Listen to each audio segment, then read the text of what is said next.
Continuamos trabajando con el capítulo, en realidad con la unidad que tiene que ver con respuesta al medio. En principio estuvimos viendo las respuestas de las plantas y para eso estuvimos viendo los tropismos, las nastias, analizamos diferentes casos de tropismos, diferentes casos de nastias, ya sabemos clasificarlas también. Estuvimos trabajando también con lo que tenía que ver con los componentes en la respuesta, que se acuerdan que habíamos hecho eso de los 5 componentes, que habíamos puesto por un lado el estímulo, después pusimos al receptor, después pusimos al modulador, a la respuesta y al efecto.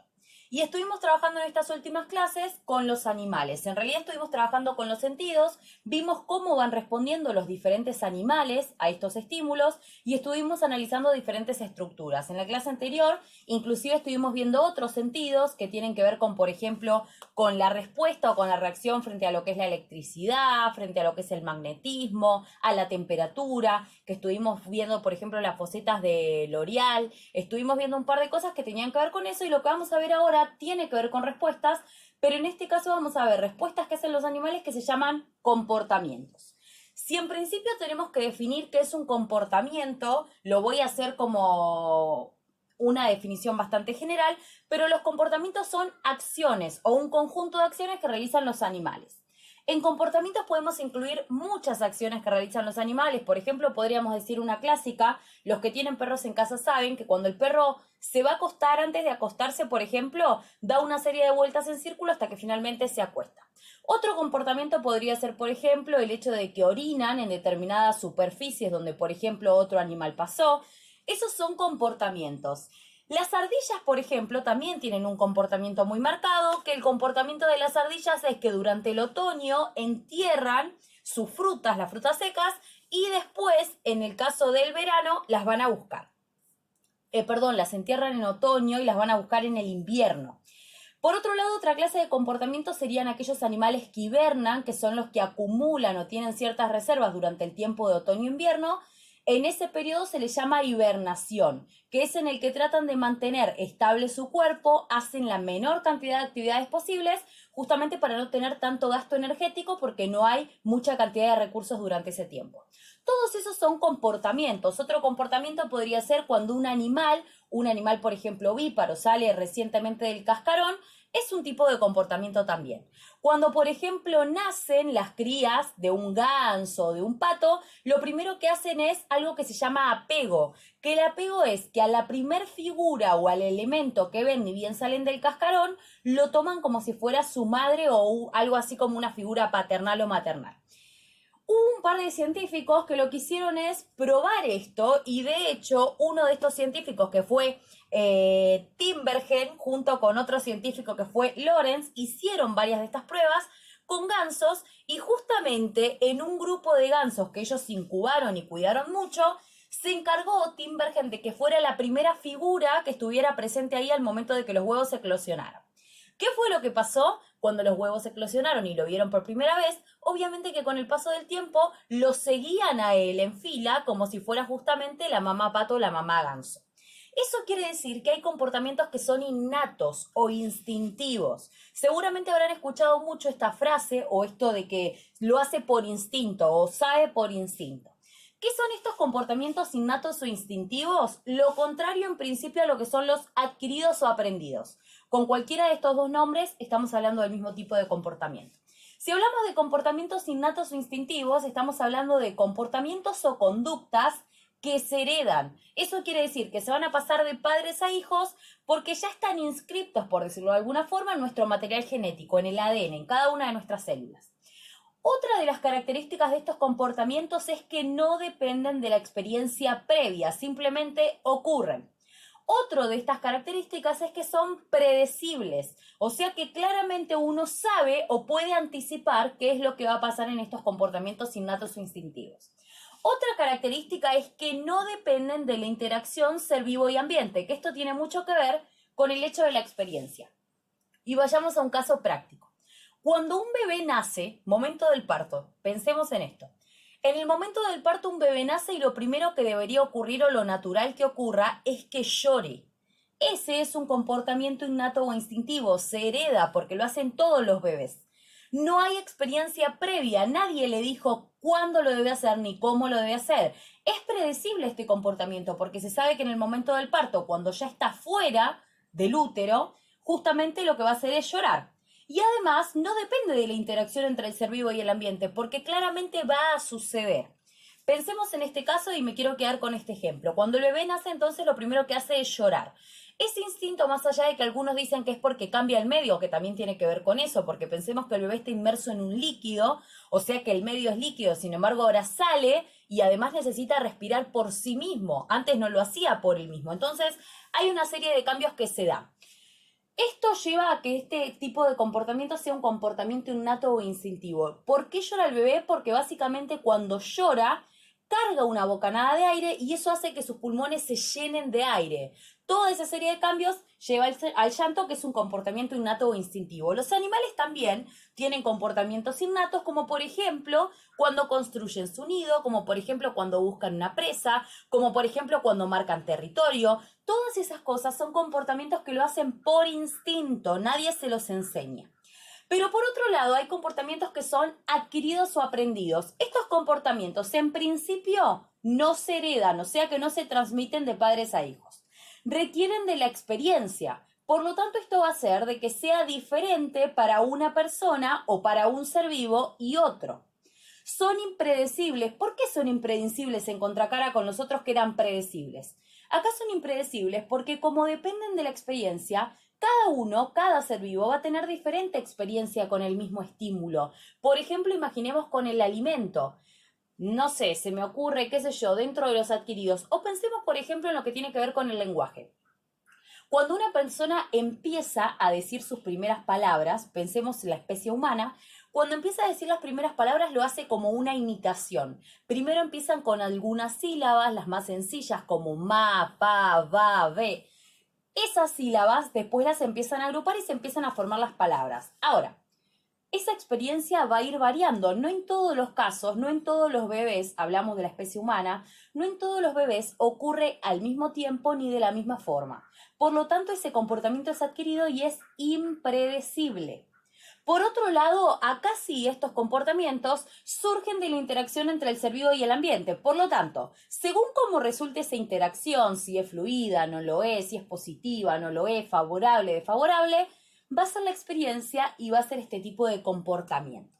Si hablamos de comportamientos adquiridos o aprendidos, tenemos varios casos. Por ejemplo, tenemos un caso que es la habituación y quiero que ustedes imaginen esta situación. Me mudo a un lugar, primero vivo en un pueblo, pero después me mudo a un lugar muy transitado por autos, a una zona muy céntrica, no sé, imaginemos Ramos Mejía o San Justo. Me mudo a ese lugar, me llevo a mi perro. Mi perro no está acostumbrado a ver personas que pasan todo el tiempo. Por lo tanto, cuando estas personas empiecen a pasar, no digo que entran a mi casa, pero pasan por la calle de mi casa, naturalmente lo que el perro va a hacer es ladrar 1, 2, 3, 5, 10, 15. Va a ladrar muchas veces.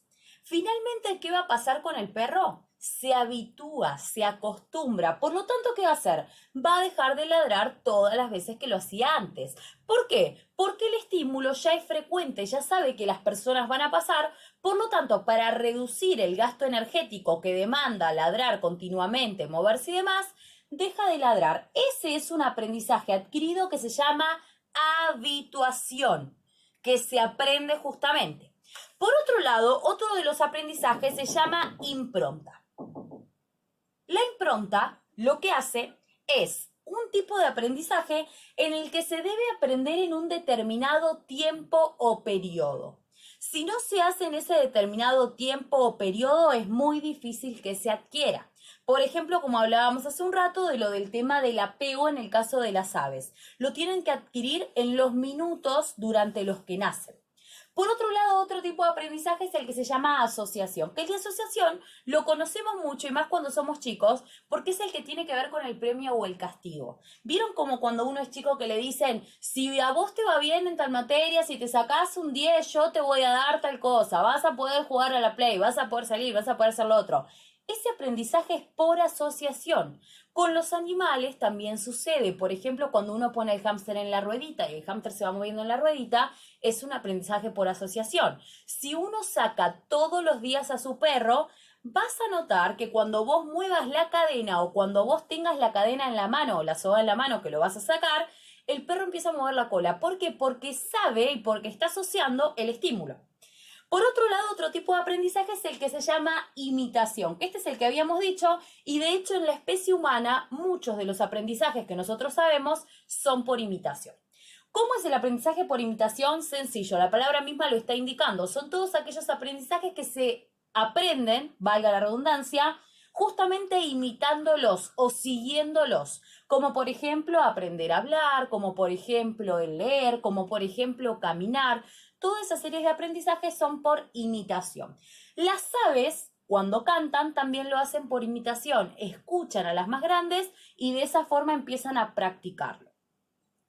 Si avanzamos un poco más, dentro de los aprendizajes innatos o instintivos hay uno que es clave y es el que va a servir para la supervivencia de la especie y para la continuidad de las especies. El hecho de que las especies no se extingan, si bien tienen que ver con esta cantidad de los recursos y demás, tiene mucho que ver con un comportamiento que es un comportamiento innato o instintivo y que es la huida. Cuando los animales o cualquier especie se ve en peligro, huye y ese comportamiento no se aprende, simplemente se adquiere por heredad, o sea que se adquiere nuestro material genético.